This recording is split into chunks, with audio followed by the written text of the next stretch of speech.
Hello दोस्तों, मैं हूं अव्वय गुप्ता और आज मैं आपने चतुर कौवे की कहानी तो सुनी होगी, बहुत बार सुनी होगी। तो आज मैं उस चतुर कौवे की कविता सुनाने जा रहा हूँ।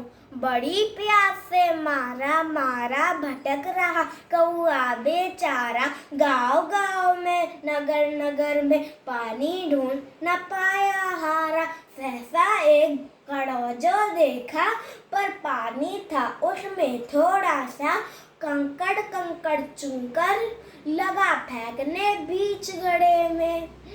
गड्ढे की गर्दन जब तक पहुँचे निज प्यास बुझाई, अकल और मेहनत के बल पर किससे नई सफलता पाई, किससे नई सफलता पाई।